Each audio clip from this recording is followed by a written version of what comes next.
It was the kind of New Hampshire morning where the fog hangs low and the leaves crunch under your boots.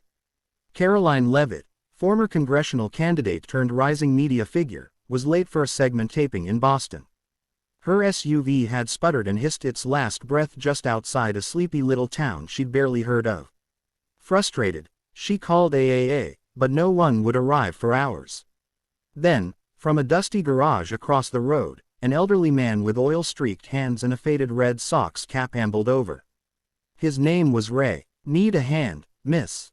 he asked, peering under the hood like he was greeting an old friend. Karoline hesitated. He looked like he belonged in a Norman Rockwell painting.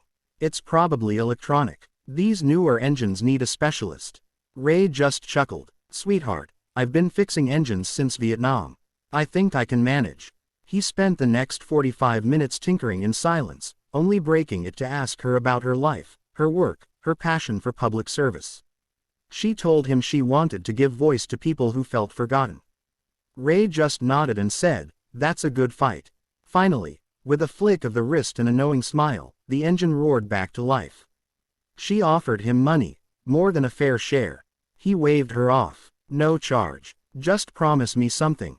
Keep listening to the little people." She laughed. "You sound like my grandfather." Ray smiled but said nothing more. She drove off, grateful, but in the chaos of media life, meetings, and deadlines, Ray slipped from her mind. 1 week later, something tugged at her. Maybe it was the old cassette tape she found in the glove box he must have dropped, labeled, Dad's Favorites. Maybe it was how calm she'd felt in that little garage, or how he reminded her of the blue-collar workers her father once represented. Whatever it was, she turned her car around and drove back. The shop was closed. A hand-painted sign on the door read, "Gone fishing, or maybe forever." Puzzled, she asked a neighbor in the diner next door. The woman's eyes welled up. "Ray passed away 2 days ago. Heart failure." He knew it was coming. Karoline stood frozen. "But, he was just working on my car last week." The woman nodded. "Yeah, he'd stopped taking jobs a month before. Said he was saving what strength he had. But when he saw your car, something changed. He said, 'She's one of the good ones. I've got one more fix left in me.'" Karoline couldn't speak. She walked back to her car and found the cassette again. This time, she played it.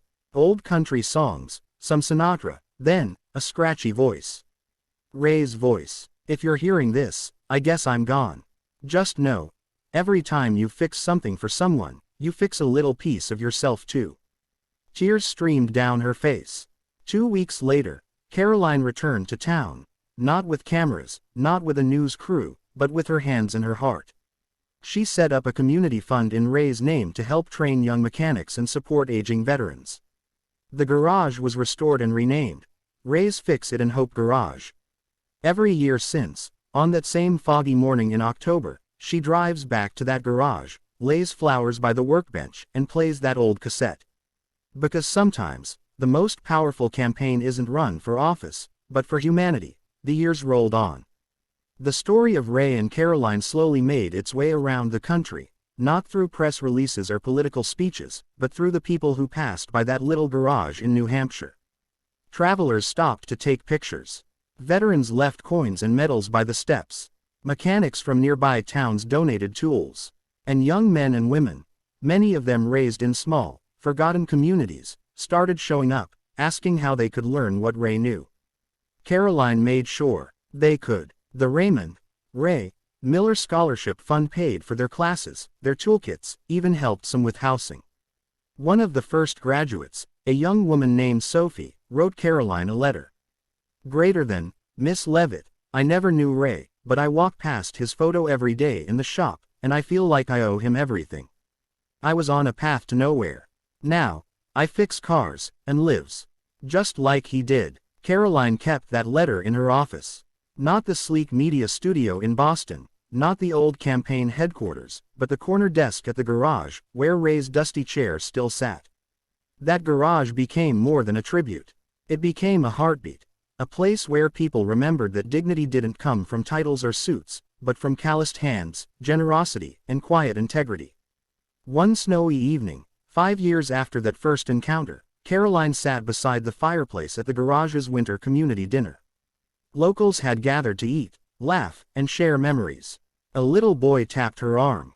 He couldn't have been more than 8, missing a front tooth, and carrying a drawing of a garage with Mr. Ray's Heaven scrawled in crayon. My dad says Ray was a real hero. Like in the movies, he whispered. Do you think he's watching us right now? Karoline bent down, her eyes misty. I don't think he ever stopped. Outside, the snowfall dusted the old garage sign. A warm glow poured from its windows. Inside, people shared food, fixed up bikes for charity, and taught kids how engines worked.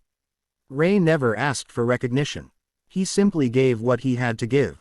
But his story lived on. Not just because of Karoline Leavitt, but because of every person who learned that true power isn't about how loudly you speak, but how deeply you care. Final message. One man, one wrench, one act of kindness, can change the course of someone's life. And when compassion is passed on, it becomes legacy. Message. In a world moving fast, kindness from a quiet soul can still echo louder than headlines. Fixing one car changed one life, and maybe even a few more along the way.